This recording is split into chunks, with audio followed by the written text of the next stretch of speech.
네, 시청자 여러분 안녕하십니까. 충북 시사토론창 노년기획 생로병사연구소 오늘 진행을 맡은 아나운서 구본상입니다.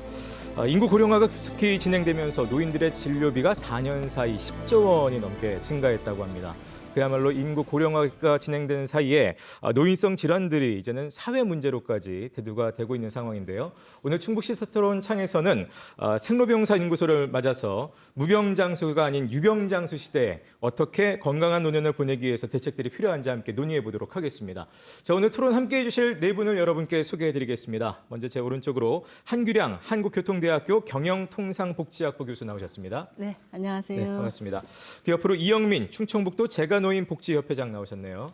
반갑습니다. 네, 반갑습니다. 맞은편으로 가겠습니다. 서명선 괴산군 노인복지관장 나오셨습니다. 네, 안녕하세요. 네, 반갑습니다. 마지막으로 박종림 한국노인장기요양기관협회 충북지부장 나오셨습니다. 안녕하세요. 네, 안녕하십니까.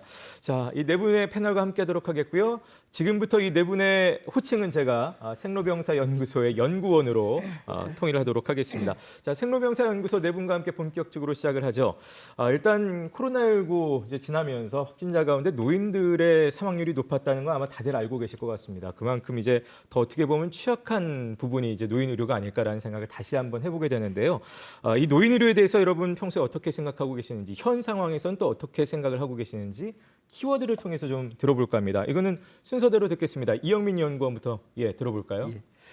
저는 상실의 시대라고 생각합니다. 무라카미 하루키의 소설 이름인데요. 코로나는 현대의학의 힘을 빌어 살아가는 유병 노인들의 노년기 삶의 희망을 잃어버리게 하는 그런 문제를 나타냈습니다. 그래서 저는 상실의 시대라고 표현하겠습니다. 네, 키워드가 아주 멋있습니다. 한규량 연구원 받아주시죠. 네, 저는 안나푸르나 베이스 캠프라고 하겠습니다. 인생의 노년기는 생로병사 사고 중에 노병사를 갖고 있습니다.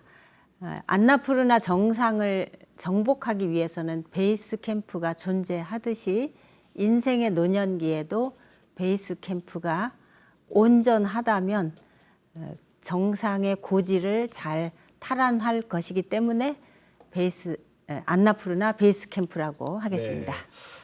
점점 더 멋있는 키워드들이 나와서 부담이 되실 것 같은데요. 편안하게 서명선 연구원. 네. 네, 부담스럽습니다.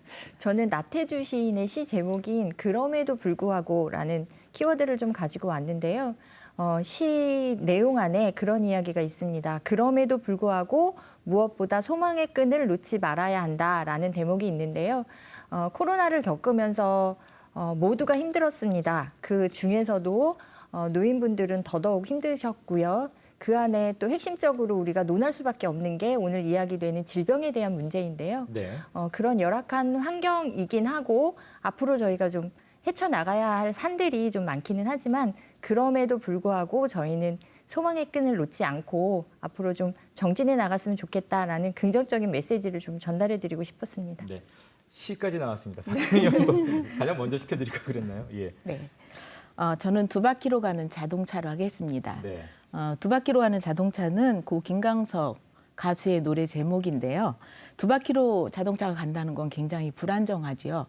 코로나19로 인해서 노인으로는 굉장히 불안정합니다. 그렇지만 이 노래는 고 김광석 가수가 꿈을 담고 두 바퀴로 가는 자동차가 나오기를 바라는 의미에서 한 거기 때문에 노인 의료도 지금은 두 바퀴로 가는 자동차처럼 완전하게 될 수 있기를 바라는 마음에서 그렇게 정했습니다. 네. 끝까지 실망시키지 않으시고 오늘 약간 느낌이 어벤져스 같은 느낌으로 네 분 다 아주 키워드부터 오늘 활발한 토론 좀 기대를 해도 될 것 같습니다. 일단 노인 한 10명 중에 9분은 여쭤보면 아프다고 하신다 그래요. 근데 어떻게 보면 당연할 것 같습니다. 중년만 해도 요즘은 물어보면 어디 한 군데는 아파서 약을 먹고 있는 게 현실인데 당연히 그렇게들 많이들 아프실 것 같다고는 생각이 듭니다만 실제로 노인성 질환에는 일단 어떤 것들이 있는지 저희가 좀 몇 가지 살펴보고 가고 싶은데요. 박종민 연구원. 네. 어떤 것들이 있을까요? 노인성 질환에? 노인성 질환은 말 그대로 노인들에게 노화로 인해서 나타나는 질병을 말하는데요. 대표적인 질병 세 가지를 꼽으라고 한다면 치매, 뇌졸중, 파킨슨병을 말할 수 있습니다. 근데 그 외에 이제 간상동맥 질환이나 당뇨, 고혈압, 암, 또 골다공증, 우울증, 또 퇴행성 관절염 등을 들 수 있습니다. 네. 그렇지만 우리 노인들은 이 한 가지 질병만 가지고 있지 않고 네. 걸어다니는 종합병원이라고 할 정도로 여러 가지 질환을 같이 복합적으로 가지고 있습니다. 그런데 이제 2023년부터 노인성 질환 범주에 두 가지가 추가가 되었습니다. 예. 그중 하나는 근위축성 축삭경화증, 일명 루게릭병이라고 하는 병과 다발성 경화증이 추가되었습니다. 루게릭병은 원인도 알려지지 않은 퇴행성 질환입니다. 희귀 질환이고 말초 사지부터 근력이 약화되고 네. 근위축이 오고 그러면서 사지마비, 언어마비, 호흡중추마비 그래서 수년 내로 결국은 사망하는 질환입니다. 그리고 이제 또 하나 다발성 경화증 같은 경우는 그 만성 질환으로 우리 중추신경계를 침범합니다. 그래서 이 질환이 그 우리 정상적인 세포를 교란시키고 공격시키는 자가 면역 질환으로 분류가 되거든요. 그래서 이거는 20, 30대 여성에게 좀 발병하는 확률이 더 높은데 네네. 이 질환이 노인성 질병으로 이렇게 범주에 추가되면서 내년부터는 노인장기요양보험 제도에 그 혜택을 받을 수 있게 되었습니다. 예. 제가 보기에는 이제 정신질환, 뭐 우리 심리 정신 쪽이라고 볼 수 있겠는데 우울증이 네네. 많아지는 경향이 있다고 저는 봅니다. 예. 그래서 광역치매센터에서도 그 우울증 치료를 위한 예방을 위한 여러 가지 일들을 지금 하고 있는 것으로 보이니까 네네. 우울이 좀 많아진 거 아닌가. 스트레스에 의한 우울, 뭐 또는 이 질병에 의한 네. 이 신병 비관하는 그럴 수 우울 있겠군요. 예. 이런 것들이 많죠. 예. 네. 지금 이제 쭉 아까 뭐 대표적인 거 세 가지도 말씀해 주셨는데 그 중에서 그러면 조금 전에도 제가 여쭤봤습니다만 유병률이 높은 것들은 어떤 것들이 있을까요? 예. 만성 질환 쪽에서 유병률 얘기하면 뭐 그 고혈압, 당뇨, 고지혈 이게 3종 세트라고 보통 이야기들 하죠. 네네. 그게 좀 만성 질환에서 가장 많은 보편적인 질병이라고 볼 수가 있고 여성에게는 여기에 하나 더 관절염이 추가되는 질병이라고 볼 수가 있겠죠. 예. 다른 분들 덧붙여 주신다면 예. 이영민 연구원. 만성질환이라고 하는 것이 그 만성이라는 의미 자체가 뭐 오래 지속되거나 치료나 회복이 늦어지는 건강 상태 또 질병을 이야기하는데요. 좀 전에 말씀하셨던 것처럼 고혈압, 당뇨, 관절병, 관절염 이런 것들이 만성질환에 주로 이제 언급이 되고 있습니다. 근데 이것이 이제 이전에는 노인들한테 발병이 많이 됐었으나 최근에는 연령이 점차적으로 낮아지는 추세를 보이고 있고요. 코로나19 이후에는 만성질환 진단이 소폭이지만 증가했다라고 하는 연구 결과가 최근에 나온 자료가 있습니다. 만성질환은 질병 자체의 위험성도 있지만 그것은 건강 상태의 악화나 합병증의 위험으로 꾸준한 관리가 필요한 것이 가장 큰 특징이라고 이야기할 수 있는데요. 우리나라에서는 보건소에서 만성질환 관리 사업이나 또는 노인복지 서비스로 제공되는 뭐 재가노인 지원 서비스 또는 노인 맞춤 돌봄 서비스 이런 걸로 인해서 가정 내에서 복약 관리, 네. 또 자가 관리가 가능하도록 지금 그렇게 지원을 하고 있는 상황입니다. 예. 한 가지 예. 추가해 조금 더, 주시죠. 예, 첨언을 좀 하자면 만성 질환의 이제 특성들을 좀 보면요, 2개 이상의 복합적으로 오는 확률 유병률의 네. 확률이 한 50% 이상이 되고요. 그 중에서 이제 3가지 이상이 한꺼번에 오는 경우도 한 40~50% 정도 되는 걸로 좀 통계가 나와 있고요. 만성 질환 같은 경우, 특히나 관절염 같은 경우에는 남성보다는 여성들이 네. 유병률이 훨씬 높다 이런 데이터도 있고, 또 의료비 측면에서도 굉장히 부담감이 좀 큰 걸로 나타나고 있습니다. 관절염 관련해서요. 네, 예. 그래서 건강보험이 적용이 된다고 하지만 비급여 부분이나 이런 부분들이 네. 있어서 2020년도 기준으로 하면 한 450만 원 정도의 추가 비용, 그리고 2030년도에는 한 700만 원 정도의 비용들이 좀 더 들어갈 거다. 네네. 이것이 가난한 노인들, 이제 저소득 노인들한테는 오롯이 가족의 부담일 수밖에 없다. 네. 이러한 지원들도 좀 필요하지 않느냐라는 얘기까지 좀 나오고 있습니다. 네. 한 가지 빠진 것, 남성에게는 전립선과 관련된 질환이 요즘 증가되고 있는 것으로 보이고 네. 이제 일반적으로 혈관성 질환, 고혈압, 당뇨, 고지혈 이게 거의 혈관성인데 전립선 역시 그렇다라고 보기 때문에 이 혈관 관리를 잘하는 것이 중요하다라는 생각이 듭니다. 네. 퇴행성 관절염 같은 경우는 과거에는 노인들한테 많이 발생을 했지만 지금은 이제 생활이 많이 변화되고 다이어트나 운동이나 이런 것 때문에 젊은 중장년층에서도 관절염이 많이 발생하고 있습니다. 그래서 운동을 하거나 스포츠 활동을 할 때도 자기 건강에 맞게 주의해서 하는 게 굉장히 필요합니다. 네. 자, 뭐 결국은 이제 나이 들면서 곳곳이 그야말로 많이 썼으니까요, 그죠? 그만큼 이제 관리를 해야 되는 그런 쪽에 들어갈 수밖에 없는데 혹시 주변에 이렇게 보시면 어떻습니까? 과거와 비교했을 때. 결론적으로 말씀을 드리면요, 과거에는 예. 급성 질환 그리고 상처 뭐 이런 질병들이 좀 주를 이뤘다면 현대 사회에서는 그야말로 만성 질환들입니다. 고혈압, 당뇨.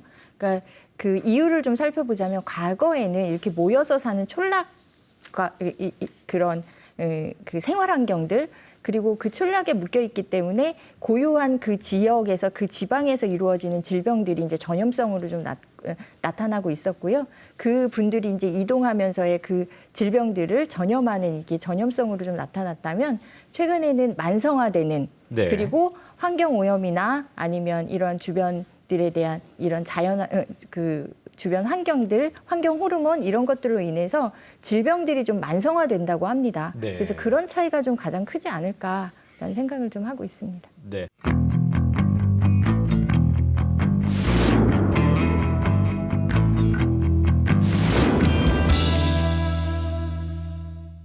실제 이제 한국인의 평균 수명이 83.5세라고 합니다. 하지만 건강 수명으로 따져봤을 때는 66.3세다. 그래서 결국은 한 인생 막바지 한 17년 정도를 결국 시름시름 앓으면서 아프면서 지낼 수밖에 없는 그런 현실인데요. 예전에 우리가 왜 환갑도 잔치라고 했잖아요. 환갑잔치. 그만큼 수명이 이제 오래 살면 거기까지도 이제 잘 건강하게 사셨다고 잔치를 열어드렸는데 지금은 60 하면은 거의 그냥 뭐 노인이 아니라 아직 한참 일하실 나이 같은 그런 느낌을 저희가 받습니다. 그래서 그만큼 오래 사시면서 만성 질환들이 결국 따라올 수밖에 없는 게 아닌가라는 생각이 드는데 만성 질환 외에 저희가 오늘은 또 대표적인 노인성 질환이라고 할 수 있는 치매 그리고 파킨슨병을 또 함께 얘기를 나눠보려고 합니다. 일단 많은 분들이 좀 궁금하실 것 같아요. 치매 환자 얘기를 좀 나눠볼 텐데 현재 상황이 좀 어떻게 되는지 박정리 연구원께 먼저 드리고 네네. 다른 분들 또 의견 듣겠습니다. 예.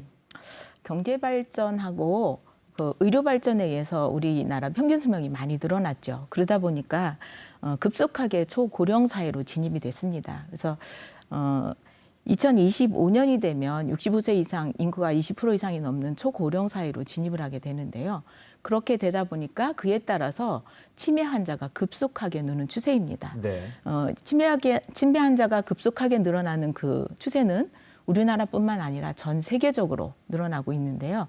세계보건기구의 발표에 의하면 2050년도에 전 세계 인구의 1억 4천만 명이 치매 환자가 될 것이다. 네. 이렇게 하고 있고 우리나라는 2050년이 되면 한 300만 명, 그래서 16.09% 유병률을 보일 것이다. 이렇게 예측을 하고 있습니다. 그래서 지금 현재 치매 환자 발병률을 보면 2021년도에 우리나라 전국의 치매 환자가 88만 명으로 10.33% 정도 됐습니다. 유병률이. 근데 이제 충북의 같은 경우에는 치매 환자 수가 6만 5천 명이 넘어섰습니다. 네. 그렇게 되다 보니까 11.27%로 전국의 발생 유병률보다 훨씬 범위가 이렇게 높아지고 있습니다. 발생률이 예. 이렇게 높아지고 있어서 이 치매 환자는 그리고 또 이제 65세 이상 환자만 늘어나는 치매가 아니고 30, 40대에 발생하는 초르기 치매도 굉장히 많이 발생하고 있습니다. 네. 그래서 치매 예방을 위해서 건강한 그 생활 습관이라든지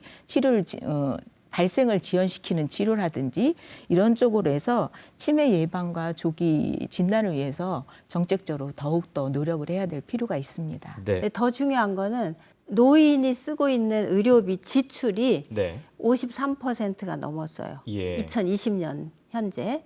그러니까 노인 인구가 20%라고 보더라도 지금 14%인데 20%라고 보더라도 네. 비용을 20% 써야 되는 게 맞다고 봐요. 그런데 2배로 잡아도 40%. 훨씬 넘는.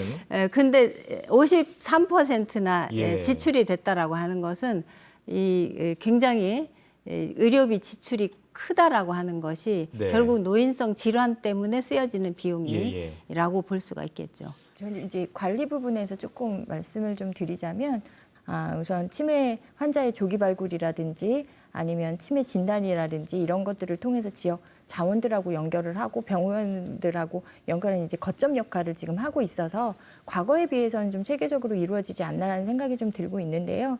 또 하나 이제 치매는 완치의 개념보다는 관리의 개념인 네네. 거잖아요. 그래서 그분들을 빨리 발굴해서 적재적소에 치료를 받으실 수 있도록 그것들이 조기 치료를 받으면 6개월에서 3년 정도는 그 중증화가 되는 거를 지원할 수 예. 있다라고 합니다. 그래서 그런 쪽으로 지금 아직 완벽하진 않지만 관리가 좀 되어가고 있다라고 생각이 들고요.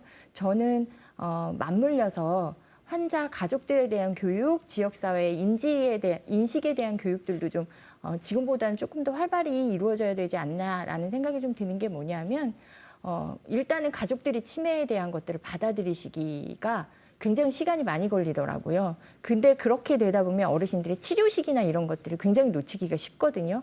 그래서 그 치매 당사자에 대한 선별, 네. 또 치료도 중요하지만 함께하는 보호자들이 빨리 적재적소에 그 치매를 인식하고 인정하고 그분들을 치료받을 수 있도록 하는 것도 같이 좀 맞물려야 되지 않을까라는 생각도 같이 하게 됩니다. 예. 지금 현재 그 치매 환자 관리 현황은 이제 그 전에는 2008년도 이전에는 정말 치매 환자 관리가 엉망이었죠. 근데 2008년도에 노인장기요양보험제도가 생기면서 노인장기요양기관에서 이제 치매 환자들을 등급 판정을 해서 입소를 하면 거기에서 이제 서비스를 제공을 네네. 하면서 훨씬 치매 환자 관리가 좋아졌고 또 하나는 이제 치매 전문 요양원, 치매 전문 주간보호센터, 뭐 치매 안심병원 이런 곳을 활용을 해서 이제 치매 환자 관리가 체계적으로 지금 관리되고 있는 상황입니다. 그러면서 2017년도에 치매 국가 책임자가 발표가 되면서 치매 안심센터 생기고 조기 발견하고 이러면서 치매 쪽으로는 그래도 관리가 제대로 잘 되어지고 있고 아직도 증상이나 이런 걸 따라 보면 무궁무진하게 발전해야 될 건 많지만 네. 그래도 지금 현재는 예전에 비하면 많이 발전이 되고 있고 또 아까 말씀하신 것처럼 연구원이 말씀하신 것처럼 이제 보호자 교육, 보호자 관리, 사전 예방이 훨씬 더 중요하다고 보겠습니다. 그 예. 충북에서는 네. 치매 관련 특화 사업을 잘하고 있다고 저는 봅니다. 우선 그 기억 지킴이 예방 프로그램 이런 네. 것들을 진행하고 있고요. ICT를 활용한 인지 프로그램 그리고 그 실종 어르신을 찾도록 도와주는 그런 기관 또는 뭐 장소 네. 안심 등불이라고 해서 그런 업소를 한 200여 곳 지금 등록이 돼 있고 그리고 보조 장비를 대여하는 이런 일들을 특화 사업으로 충북에서 하고 있는 것으로 보여지기 때문에 네네. 비교적 선도적으로 지금 하고 있습니다. 어떻게 보면 이 치매가 유발이 안 되면 제일 좋겠다라는 생각을 하는데 제가 전에 봤던 보도 중에서 노인성 난청이 또 치매의 위험을 높인다라는 보도도 본 적이 있거든요. 네, 맞습니다. 이런 부분들은 어떻게 또 얘기들 하시는지. 예. 우리가 지금 의료로 혜택 받는 것이 이제 눈, 네. 그다음에 이 치아 관련해서 임플란트 이런 것들이 이루어지고 있는데 보청기는 아직 그 장애 등록된 사람만 지급되고 있거든요. 네네. 근데 보청기가 굉장히 중요한 게 예. 이거는 관리 차원에서 안경을 빨리 쓰는 거와 마찬가지라고 생각하시면 됩니다. 네. 이게 제 주변에 어르신 한 분이 굉장히 유머 감각이 뛰어나신 분이었는데 어느 날부터 우울해졌어요. 일단 듣는다라고 하는 것은 그 말을 기억하게 되고 그다음에 기억한 말을 가지고 어떻게 답변을 할 것인지 논리 정연하게 분석을 하게 되는 거죠.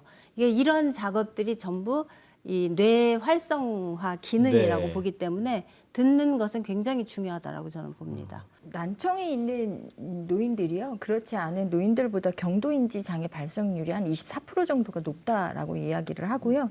또 인지 기능 저하 속도도 굉장히 좀 빠른 속도로 그렇지 않은 노인들보다 그래서 말씀하셨던 것처럼 이제 귀가 들리지 않는 거는 소리를 듣는다는 거는 소리를 듣고 뇌에 전달을 해주는데 거기에 문제가 생겼다는 거잖아요. 그래서 그것들이 어쨌든 치매는 뇌에 인지적인 작용이 잘 되지 않는 거기 때문에 그래서 난청이 치매와 좀 연관이 있다라고 데이터가 좀 나오고 있더라고요. 네, 박정리 연구원. 노인성 난청은 어쨌든 노화로 인해서 생기는 건데 이 난청이 급속하게 진행되면 대부분의 사람들이 내가 난청이 왔다고 생각을 할 텐데 서서히 진행됩니다. 네네. 서서히 진행되다 보니까 난청이 왔다는 걸 인지하기가 쉽지 않군요. 어렵고요. 예. 그리고 이제 증상이 심해져서야 그때서 느끼는데 증상이 심해지면 이제 그때서 소리가 잘 들리지 않으니까 이제 사회적으로 고립감이 생기죠. 의사소통이 안 되고 네네. 대화가 안 되다 보니까 자꾸 운둔하게 되고 우울해지고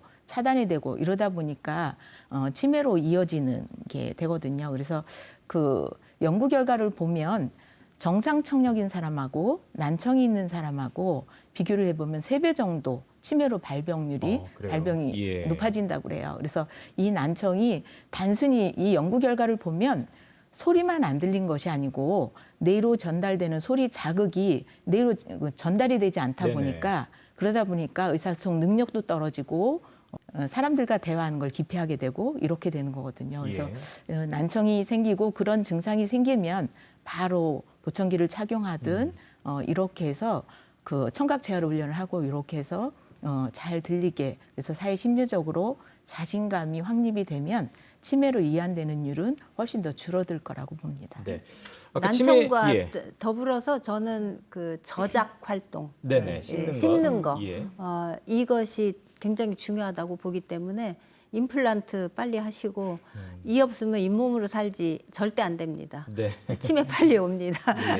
이 얼굴에 관련된 부분들의 어떤 신경을 자극하는 것들이 정상적으로 돼야 뇌에도 분명히 영향을 미치는 것 같습니다.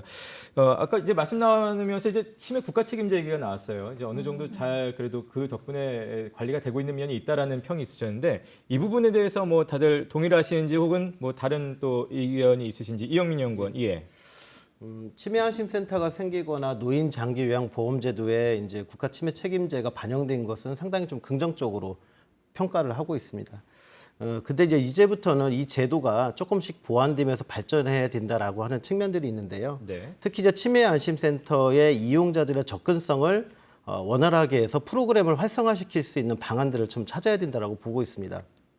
치매안심센터는 고정되어 있고 또 지역에 있는 노인들은 이 치매안심센터 프로그램을 이용하기에는 교통의 문제라든가 또 거동의 문제 때문에 어려운 점들이 있기 때문에 이것을 네. 어떻게 풀어나갈 것이냐, 어떻게 현장으로 더 접근해서 해야 될 것이냐라는 문제가 필요하고요. 시범 사업이 되다가 지금은 조금 이제 조용한 상태인데 인지지원 등급이라고 하는 장기요양 등급의 마지막 치매 분들과 관련된 6등급과 관련된 분들이 계시는데 이분들도 따로 뭐 주간보호 시설을 이용하기도 하지만 원래는 인지훈련 프로그램에 참여하실 수 있는 그런 시범 사업을 실시했었는데 이게 지금 확대되지 못하고 있는 상황이라서 이런 네. 부분도 확대될 필요가 있다. 그리고 치매 가족 휴가 제도라는 게 있지만 결국엔 치매 노인을 어느 시설에서 어디에서 보호를 하지 않는 이상은 가족들은 휴가를 갈 수 없다라는 거죠. 그렇기 때문에 이 가족 치매 노인을 보호할 수 있는 단기 보호 시설, 지금 단기 보호 시설도 상당히 좀 없는 편이라서 시범 사업을 진행을 하고 있는데 이런 시설 확대에 대한 보완도 많이 필요할 거라고 생각이 됩니다. 예. 제가 생각하기에는 아까 통계적인 부분을 말씀드렸지만 통계라고 하는 것은 공식적으로 등록된 치매 노인만 그렇겠죠. 이야기하는 예. 것이죠. 현장에서 살펴보면 재가노인 지원 서비스 센터의 분들이 장기 요양 등급의 경계선상에 있는 분들이었을 때 이분들의 네. 치매 선별 검사를 하면 위험군이 40% 정도가 나오고 예. 있습니다. 또 노인복지관에서 정신건강복지센터에서 우울증 검사를 하면 거의 80% 이상이 우울증을 가지고 있는 걸로 나오는 거죠. 근데 치매라고 하는 것 등록은 본인의 필요에 의해서 하게 되는데 대부분들이 어떤 혜택을 받거나 또는 요양 등급을 받기 위해서 치매에 관련된 선별 절차를 거쳐서 이제 치매안심센터에 등록이 되거든요. 네. 그렇지 않은 초기 치매 분들 또는 의증 분들도 상당히 많다. 네. 이런 분들부터 관리가 돼야 되는데 이게 예. 관리가 안 되고 있다라고 하는 문제가 있기 때문에 예. 노인들의 정기 건강 검진을 할 때 치매 선별 검사를 의무적으로 도입을 해서 어느 정도 연령 이상이 됐을 때 네네. 치매를 조기에 찾아내서 약을 복용하고 관리를 받을 수 있도록 하는 예. 것이 무엇보다 중요하다고 생각합니다. 예. 국가가 몽땅 책임지겠다. 이게 지금의 국가 책임제는 아니라고 보고요. 예. 어떠한 역할 분담이나 아니면 그 시스템 안에서 그러한 중심의 책임을 개인이나 가족이 졌던 것들을 국가가 좀 그 중심에 서겠다 네. 이런 개념으로 좀 바라봐야 되지 않을까라는 생각이 들고요. 왜 그러냐면 저희가 치매 국가 책임제라는 이야기를 들으면 니네가 치매 노인들에 대해서는 책임지겠다며 이렇게 이제 나오다 보면 네네. 어떤 것도 풀어나갈 수가 없을 것 같습니다. 예. 그래서 가족의 중심에 있던 것들을 국가가 좀 그 중심에 서겠다 이런 개념이지 않을까라는 생각이 좀 들고요. 이영민 연구원님이 말씀하셨던 거 이제 100% 저도 동의를 하고요. 저는 조금 아쉬운 점이 있다면 그 4명 중에 한 분이 지금 홀몸 노인이시거든요. 말씀하신 대로 고정되어 있는 시설의 기관에 그분들이 찾아오시기는 쉽지 않습니다. 특히나 농촌 지역 같은 경우에는. 네. 그래서 그분들은 이제 장기 요양하고 또 요양보호사 파견하고는 좀 별도로 경도 인지 장애 어르신들에 대해서 찾아가는 네. 어떠한 서비스들이 좀 이루어져야 되지 않을까라는 생각이 좀 들고요. 저는 무엇보다 치매 진단에 있어서 좀 전문적인 인력이 예. 분포가 돼서 정확한 치매 진단이 좀 이루어졌으면 좋겠다라는 생각이 드는 게 사실 치매 안심센터에서 어르신들한테 치매 검사를 좀 해드리고 거기서 1차적으로 치매입니다, 아닙니다가 이제 선별이 되는데 치매가 아닙니다라고 해서 선별받으신 어르신들 중에 집중적으로 좀 조사를 네. 검사를 하다 보니까 그 중에서 50%가 또, 치매로 진단을 예. 받으시는 거예요. 그분들은 조기에만 발견됐으면 중증으로 가시는 그 기간을 좀 줄일 수 있는데 이런 것들이 또 선별이 안 되다 보면 네. 어르신들은 또 그 상태에서 방치될 수밖에 예. 없는 거거든요. 그래서 조금 더 전문적인 또 시스템이 좀 갖춰지는 것들이 좀 필요하지 않을까라는 생각도 들고 또 더불어서 복지 정책적인 치매 안심센터가 생기고 어떠한 의료비를 지원하고 이런 복지 정책적인 부분뿐만이 아니라 예방 차원에서 네. 보건과 의료가 같이 갈 수 있는 그런 것들도 좀 같이 보완이 좀 됐으면 좋겠다라는 생각을 예. 같이 하게 됐습니다. 예. 박정리 연구원. 치매 국가 책임제 성과는 눈에 보이는 성과는 굉장히 많이 있습니다. 예. 제일 먼저 눈에 띄는 거는 치매 안심센터가 256개가 설치가 되었습니다. 그리고 이제 의료비도 치매 의료비가 많게는 60% 부담하는 걸 10%로 줄여주고 그래서 그런 거는 많이 있는데 실제 이제 그 치매 국가 책임제가 치매 환자나 가족이나 또 이렇게 그 일에 종사하는 사람들한테는 직접적으로 피부에 닿지는 않는다고 생각을 합니다. 그래서 그 원인으로 보면 치매 국가 책임제가 생기다 보니까 거의 정부가 주도를 하다 보니 정책이 정부 쪽의 그 정책, 행정적인 정책으로 끌어다 가다 보니까 실질적으로 현장에서 필요한 것과는 조금 다소 거리가 있다고 생각이 되거든요. 그래서 실적으로 보면 실적은 굉장히 성과는 좋지만 수치로는 근데 실제 느끼는 거는 그렇지 않다. 그래서 지금 치매 환자들은 굉장히 복합적인 그 욕구가 있는데 그런 거를 이렇게 맞춤으로 해줄 네. 수 있는 그런 게 좀 부족했고 또 하나는 이제 아까 말씀하신 것처럼 치매 관련한 연계 기관들이 되게 많은데 기관과 연계가 되지 않고 있어요. 그래서 치매 안심센터에서는 주로 지금 하고 있는 역할이 치매 조기 진단 해가지고 검진 위주로 주고 하다 보니까 거기에 맞는 서비스가 제대로 이루어지지 않고 그 기관에 전문적인 그 역량이 없다 네. 보니 이제 치매를 진단하는 일도 좀 줄어들고 있고 또 이미 이제 인프라가 구축되어 있는 치매 안심센터와 치매 전문 요양기관, 치매 주간보호센터, 치매 안심병원 이런 곳과 연계를 해서 치매 환자에 필요한 질적인 그 프로그램이나 이런 것도 같이 연계해서 한다 그러면 더 시너지 효과를 높일 거거든요. 그래서 그렇게 하고 가족이나 주변의 그 현장 전문가들의 의견을 적극적으로 들어서 네. 정책 반영을 했으면 좋겠습니다. 네.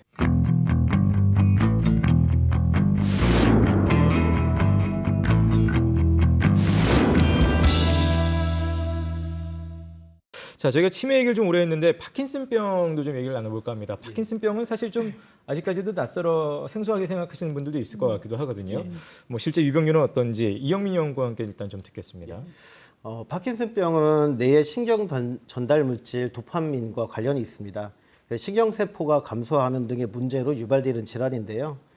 대표적인 떨림 증상과 같은 운동 증상이나 불안증, 우울증을 유발하기도 하고 또 균형 감각이 떨어진다거나 치매를 유발할 수 있는 그런 질환입니다. 파킨슨병은 노인 1000명당 1, 2명의 발병률을 보이고 있으며 네. 60세 이상은 1%, 65세 이상은 2%, 70대 이상은 15%, 90대 이상은 70%까지 갑작스럽게 증가하는 상황을 보이고 있습니다.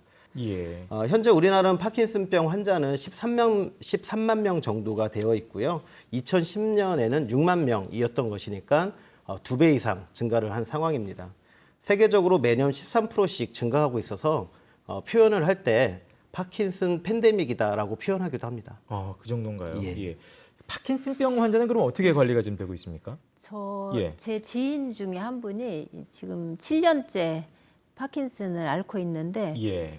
그 관리가 잘 돼서 초기 발견 당시의 상태를 지금까지 유지하고 있는 그런 분이 계세요. 그러면 치매나 이것으로 더 그밖의 것으로 발전하지 않으시고. 그렇죠. 예, 예. 그런데 이분이 음식을 먹으려고 젓가락질을 하려고 하는데 이 젓가락이 그냥 막 달달 떨려서 떨리는, 네. 그래서 가족이 바로 병원에 신경외과 가서 검진해 보니까 그 파킨슨이었었고 결국 도파민 부족이거든요. 네네. 그래서 인공 도파민 투약이 지금까지 그분에게는 잘 효과적으로 적용이 돼서 더 진전이 안 되고 있는 상황인데 저는 도파민 이제 우리가 약에 의존하기도 하지만 그분의 장점은 이게 웃음을 간직해야만 도파민이 진전되지 않는다라는 의사 선생님의 말씀에 따라서 웃음 치료 프로그램에 굉장히 열심히 가고 있습니다. 네. 현장에서는 그렇지만 파킨슨 환자가 치매에 가려져 있어요. 치매라고 보기도 하고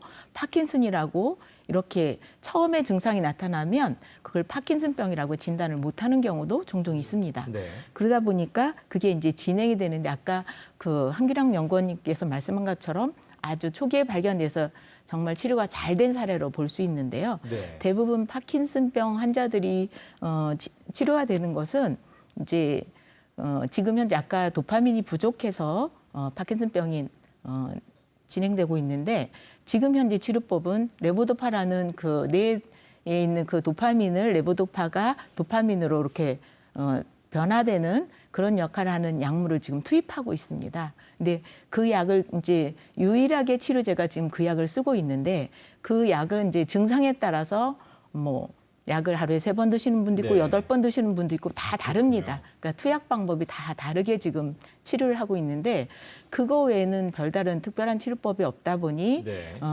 이제 치료가 조금 잘 안 되는 성향도 있고 또 하나는 이제 5년 이상 그 약을 쓰게 되면 그거로 인해서 약물 부작용이나 이런 네. 문제도 또 발생이 됩니다. 그래서 관리가 좀 어려운 면이 있고 저희 어르신 같은 경우 실제 예를 들면 우리 어르신이 이제 파킨슨 환자가 환시, 뭐 떨림, 강직 이런 게 있습니다. 네네. 환시 환청 같은 게 있고 이 어르신은 하루 종일 밤새도록 뭐라면 벌레 잡으러 다녀요. 그러니까 천정에 있는 거 내 몸을 물어 뜯는다고 그러고 천정을 지팡이로 막 이렇게 하면서 다니다 예, 예. 보니까 또 낙상하죠. 예. 자세도 불균형하다 보니까. 그리고 이제 헛게 보여서 매일 나를 누가 데리러 온다고 하고 누가 쳐다보고 있다고. 이렇게 하고 있지만 실제 현장에서는 이 어르신에 대해서 어떻게 조치를 해줘야 되는지 네. 이런 게 병원을 모시고 가도 해줄 수 있는 방법이 없습니다. 옆에서 볼 때는 그냥 좀 말씀하기 좀 죄송스럽습니다만 정신병이 걸리셨나 네, 이렇게 네. 그냥 착각하고 말 수 있는 증상일 것 같습니다. 그래서 그렇게 되다 보니까 환자는 굉장히 어려움을 겪고 있습니다. 예, 그래서 예. 이 파킨슨은 이제 아직 연구가 좀 덜 돼 있다고 보는데 정확한 네. 원인도 잘 모르고 치료법도 많지 않고 이러다 보니까 아쉬운 것은 하루빨리 연구가 좀 많이 되어져서 예, 예. 원인도 규명하고 치료법도 개발해서 이 환자들의 삶의 질을 높여주는 게 굉장히 중요하다고 생각합니다. 파킨슨병 관련해서 좀 아쉬운 점들 네. 서명성 연구원. 그 파킨슨도 이제 만성 질환이라고 표현을 하셨는데요.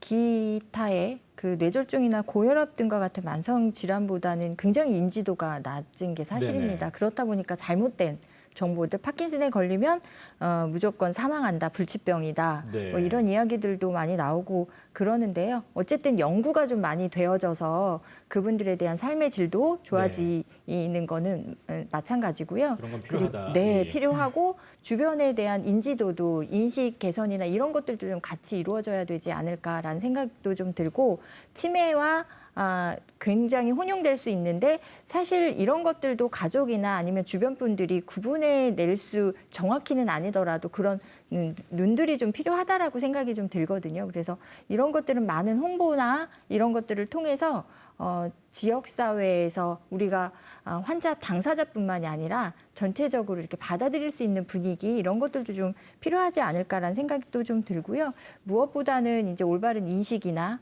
이미지나 이런 것들에 대한 그 확산도 좀 필요하지 않을까라는 생각이 좀 같이 듭니다. 네. 어떻게 보면 치매만큼이나 입소에서 관리가 돼야 되는 부분도 있겠다는 생각이 드는데 실제로 주변에서 저도 뭐 파킨슨병 때문에 입소해 계시다는 분들은 많이 못 들어본 것 같아서 그 부분에 대해서는 실제 현장에서 어떻게 지금 어느 정도 관리가 이루어지고 있는지. 네, 이영민 연구원. 네.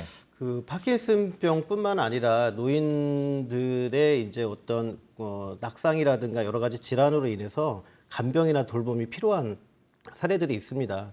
근데 실질적으로 지금 정책적으로 이걸 풀어나가지 못하게 있는 상황이라서 지금 현재로서는 뭐 보호자분들이 별도로 본 비용을 들여서 요양사나 간병사를 비용을 들여서 이제 다 부담을 한다든가 아니면 노인 스스로가 그 질병이 있는 상태에서 관리를 한다든가 네. 아니면 고령의 노인 배우자가 간병을 해야 되는 그런 어려운 상황에 처해 있는 것이 가장 심각한 문제입니다.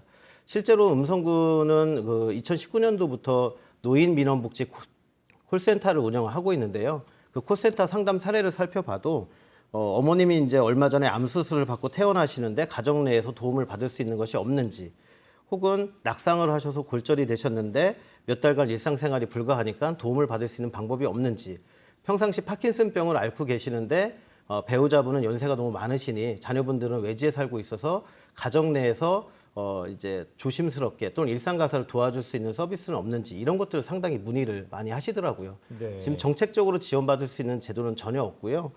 지금 현재 이제 만 65세 미만의 중증 장애인들 중심으로 한 가사간병 서비스만 지금 있기 때문에 네네. 노인들에 관한 서비스는 현재 없는 상태입니다. 원래 그래서 예. 긴급 돌봄 서비스가 좀 예. 필요하다는 시점이죠, 지금. 예.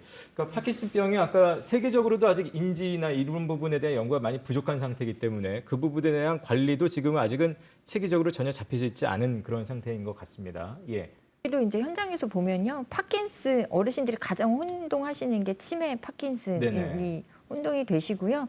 나는 왜 치매인데 주간보호센터를 갈 수 없어? 이런 이야기들 하시는 경우들도 좀 있거든요. 근데 아직까지 현장에서 파킨슨 대상으로 해서 어떠한 의료적인 지원이나 이런 것들은 좀 한계가 있다라고 보고요. 저는 덧붙여서 그 물리적인 환경에 대한 개선도 굉장히 중요하다라는 생각이 좀 듭니다. 장애인들 또 노인들 그 왜 보조기기, 보장구 이런 것들을 활용하듯이 사실 어르신들이 걸음이나 이런 것들을 제대로 잘 못 걷기 때문에 그 가정 내에서 아까 낙상에 대한 네네. 이야기도 하셨는데요. 문턱만 없어도 낙상을 굉장히 많이 줄이거든요. 그리고 침대 생활을 하시게 되면 침대에 안전바만 설치를 해도 낙상에 대한 위험이 굉장히 줄어들기 때문에 어떠한 의료적인 복지적인 서비스도 중요하지만 이런 물리적인 여건을 같이 개선해 나가는 것도 어떠한 환자를 돌보는 것만큼이나 중요하지 않을까라는 생각을 좀 같이 하고 있습니다.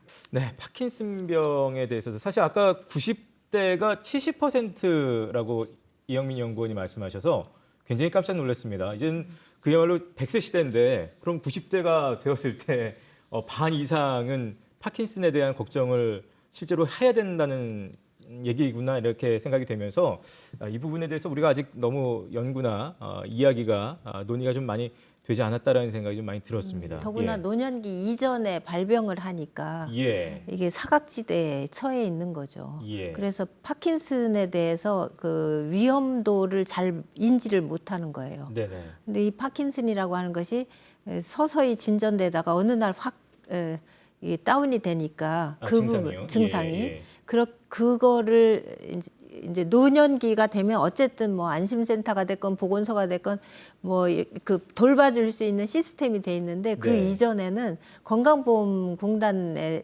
자기가 그 건강 관리하는 정도 이 정도이기 때문에 본인이 이건 캐치하지 않으면 안 된다라는 생각이 있습니다. 네. 이제 2025년 되면 초고령 사례 20% 이상이 증가가 되는데 네네. 그렇게 됐을 때 파킨슨 환자는 지금 뭐 13만 명이지만 20만 명 이상으로 증가가 될 겁니다. 이제 급속하게 발전이 되다 보니까 그리고 본인이 파킨슨인지 이런 게 잘 인지가 되지 않다 보니까 이제 치매로 가려져 있다고 아까 네네. 말씀을 드렸거든요. 파킨슨 환자가 한 40% 정도가 이제 치매로도 진행이 되고, 근데 파킨슨으로 인한 치매는 일반 다른 치매하고는 조금 인지나 이런 게 좀 다르거든요. 아, 그래요? 예, 예. 그런데 그런 게 이제 치매에 이렇게 혼재되어 있어서 어찌됐든 파킨슨 환자 진료는 정말 굉장히 치료가 필요하고 치매 환자도 굉장히 어렵지만 파킨슨 환자들은 정말 외모에서부터 행동이나 뭐 삼킴이나 말소리도 적게 나오고 네. 그리고 떨리고 꾸부정하고 걸음걸이도 그렇고 이러다 보니까 문제는 훨씬 더 많거든요. 네. 그런데 이제 그래서 환자들이 더 위축되어 있거든요. 그래서 이거에 대한 그 정책이나 연구가 굉장히 필요한 시점입니다. 네. 하나만 여쭙겠습니다. 파킨슨병으로 인한 치매가 이제 그냥 치매와는 인지가 다르다라는 표현을 쓰셔서 파킨슨으로 인해서 치매가 진행될 때가 더 증상이 안 좋다는 뜻인가요? 아니면은 그래도 그냥 그거보다 또 낫다는 뜻인가요? 이제 사람마다 차이는 있지만 예. 인지 기능 자체가 치매로 인한 것보다는 그렇게 떨어지진 않는 것 아, 같아요. 오히려. 예, 예, 오히려. 예. 그래서 인지는 더 떨어지지 않고 또 본인의 인지가 있다 보면 치매 진단은 받았지만 네네. 파킨슨하고 치매 진단은 받았지만 인지는 어느 정도 있는 경우가 오히려 더 있다 보니까 네. 그러다 보니까 본인이 더 우울하고 힘들어질 수가 있는 거죠. 그러니까 그만큼 관리를 더 잘하면 충분히 또 그런 면에서는 꾸준히 가져갈 수 있는 면이 있다라는 뜻이 될 것 같습니다. 자, 오늘 저희가 노인성 질환 얘기를 많이 나눠봤습니다. 사실 이제 말씀을 듣다 보니까 뭐 돌봄의 영역이라든지 여러 가지 아까 간병 얘기도 잠깐 나왔습니다만 이런 부분들은 저희가 다음에 다시 한번 더 깊숙하게 좀 논의를 해보도록 하겠습니다. 마무리 발언 좀 들으면서 마칠까 하는데요. 각 연구원들마다 박준희 연구원부터 한마디씩 못다 하신 말씀들이 있으면 듣도록 하겠습니다. 저는 마무리 발언으로는 코로나19 정책 관련해서 불만 아닌 어려운 상황을 말씀드리고자 합니다. 이제 코로나19 관련해서는 야외에서는 마스크도 벗고 있는 추세고 또 실내에서도 마스크를 벗자 아직은 시기상조다 해서 지금 논의가 계속되고 있습니다. 장기화 기간만 뚝 떨어진 기간이 되고 있거든요. 네. 그래서 그런 기간에도 이제 같이 평준화돼서 같이 교류할 수 있게 해줘야지 되고 또 이제 야외에서는 다 마스크도 벗고 다 활발하게 활동을 하는데 왜 요양기관에는 면회도 제한되냐 외출도 제한되냐 저희한테는 그렇게 요구를 하거든요. 네네. 근데 정부 방침에는 저희는 꼭 병원이 필요한 때 외에는 외출도 자제하라 면회도 하지 말아라 지금 이러는 상황에서 굉장히 어려움이 많습니다. 이영민 연구원 마무리 발언 듣겠습니다. 노인의 질환은 먼저 의료적인 처치가 제일 중요하다고 생각합니다. 하지만 그 처치가 모든 걸 해결해 주는 게 아니기 때문에 이후에는 결국에는 간병과 돌봄이라는 복지적 측면에 도입이 좀 필요하다고 보는데요. 하지만 중앙정부나 지방정부는 정부가 변할 때마다 정책을 폐기하는 것들이 있습니다. 국민들이 욕구에 맞춰서 시행되는 제도들은 폐기를 하기보다는 새로운 시대와 또는 새로운 제도와 맞물려서 들어갈 수 있게 좀 더 업그레이드 시키거나 보완해서 발전시키는 것이 중요하다고 생각이 되는데 지금 좀 전에 말씀드렸듯이 이런 간병이나 돌봄 체계가 있던 것이 없어진 상황에서는 결국에는 노인들의 가정으로 복귀했을 때의 문제들을 어떻게 해결할 것인지 보호자들한테 그냥 과제만 던져주게 되는 그런 문제를 가지고 있다고 볼 수 있습니다. 네, 서명상 연구원. 예. 네, 대한민국은 오래전부터 이미 고령 사회였고요. 노인들의 건강 문제는 오래전부터 저희가 우려되었고 지금도 우려되는 상황이기 때문에 그리고 대한민국은 선진국 대열에 이제 들어섰습니다. 그래서 의료 시스템도 좀 선진국형으로 가야 되지 않을까라는 생각이 좀 들고요. 선진국형 의료 시스템은 예방의학이라고 합니다. 발생해서 소 잃고 외양간을 고치는 게 아니라 소 잃기 전에 외양간을 좀 잘 다듬어서 개인의 건강을 지키고 가족의 건강을 지키고 이것들이 결국엔 사회의 건강을 지키는 거거든요. 그래서 예방의학인 선진국형 의료 시스템을 좀 앞으로는 좀 바라보면서 갔으면 좋겠다라는 마무리 말씀을 좀 드리고 싶습니다. 네, 한기령 연구원. 네, 저는 인식 전환이 필요하다고 생각합니다. 노년기가 되면 노화한다 이렇게 생각하는데 노화가 아니라 노병이다. 병은 건강한 사람에게는 오지 않습니다. 건강한 노인에게 노화, 노병 오지 않습니다. 그렇기 때문에 인식 전환이 필요하고 100세 인생 시대에 100년 동안 쓸 내 몸을 잘 닦고 조이고 기름쳐서 건강하게 100세 인생 고지를 탈환하시기를 바랍니다. 네. 자, 오늘 함께해 주신 네 분의 연구원께 감사드리겠습니다. 고맙습니다. 네, 감사합니다. 감사합니다. 자, 병을 가지고 사는 10년 이상의 여생, 그야말로 유병장수의 시대가 됐습니다. 그러다 보니 젊은이나 중년이나 노년이나 다 건강 얘기를 많이들 하게 되는 그래서 보통 문제는 아니라고 생각이 되는데요. 이런 위기 상황, 또 정부 차원의 대책, 개개인의 준비와 노력도 분명히 필요할 것으로 생각이 됩니다. 자, 노년의 문제를 집중적으로 분석하고 함께 풀어가는 노년기획 생로병사연구원은 다음에 다시 여러분과 찾아뵙도록 하겠습니다. 오늘 순서는 여기서 마치겠습니다. 시청해주신 여러분 고맙습니다.